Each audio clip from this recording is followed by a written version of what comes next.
Sir அங்கே நடந்த incident maximum எல்லாருக்குமே தெரியும் சார். அங்கேருந்து இப்போ சேஃப்டியாக இங்கே வந்து ரீச் ஆகிட்டோம். எங்களை பாதுகாப்பாக ரிசீவ் பண்ணுறதுக்காக நாங்கள் வந்து அருள்மிகு பழனி ஆண்டவர் மகளிர் கலைக்கல்லூரியை சேர்ந்த பிள்ளைங்களும் 5 ஸ்டூடெண்ட்ஸ் மதர் தெரசா விமென்ஸ் யூனிவர்சிட்டியில் இருக்கிறாங்க. அதனால பழனி ஆண்டவர் கோயிலிருந்து டெபுட்டி கமிஷனர் சார், அப்புறம் பழனி ஆண்டவர் கல்லூரி முதல்வர் அவர்கள் எல்லாரும் ரிசீவ் பண்ண வந்திருக்காங்க சார். ப்ளஸ் SDATலேருந்து டிஸ்ட்ரிக்ட் ஸ்போர்ட்ஸ் ஆஃபீஸர் எல்லா அஃபீஷியல்ஸும் ரொம்ப ப்ராப்பராக அங்கேருந்து ரிசீவ் பண்ணி இங்கே ராதாகிருஷ்ணன் ஸ்டேடியத்தில் ஸ்டே பண்ணியிருக்கோங்க சார். இப்போ சார் சவுத் ஜோன்ல இருந்து 60-70 யூனிவர்சிட்டிஸ் பார்ட்டிசிபேட் பண்ணி டாப் 4 டீம் மட்டும் பார்ட்டிசிபேட் பண்ணாங்க சார். சவுத் ஜோன்ல இருந்து செலக்ட் ஆயிருந்தாங்க. Alagappa university, Periyar university, Mother Teresa women's university, Bharathiar university. இதுல பாரதியார் வரலங்க சார். இதே மாதிரி 4 டீமும் ஆல் இண்டியா இன்டர் யூனிவர்சிட்டி பஞ்சாப்ல நடந்த டோர்னமெண்ட்டுக்கு மொத்தம் 16 டீம் பார்ட்டிசிபேட் பண்ணியிருந்தாங்க.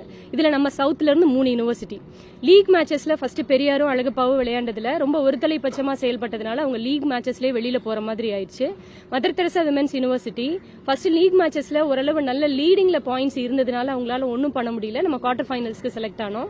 குவார்டர் ஃபைனல்ஸ் மேட்ச் நல்லா 24ஆம் தேதி காலையில 10 மணிக்கு நடந்தது.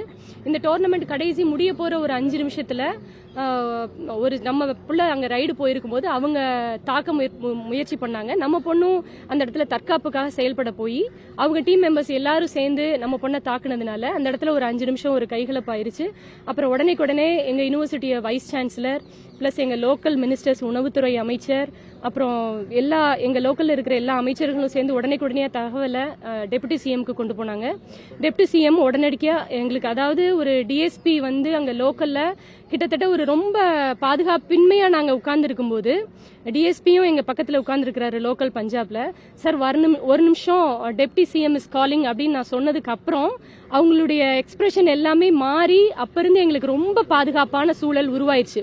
அதாவது ஒரு தமிழக கபடி வீராங்கனைக்காக டெப்டி சிஎம் உடனே எங்களுக்கு கால் பண்ணி அங்க பேசினது எங்களுக்கு எனக்கு ஒரு பெரிய கான்பிடன்ஸ் ஆயிடுச்சு. அந்த இடத்துல பிள்ளைங்களை நம்ம நல்லபடியா பாதுகாப்பா கூட்டிட்டு வந்துட முடியும் அப்படின்னு. அதுக்கப்புறம் எங்களுடைய HRNC மினிஸ்டரும் உடனே எங்களுக்கு கால் பண்ணாங்க சார் மொபைல்ல.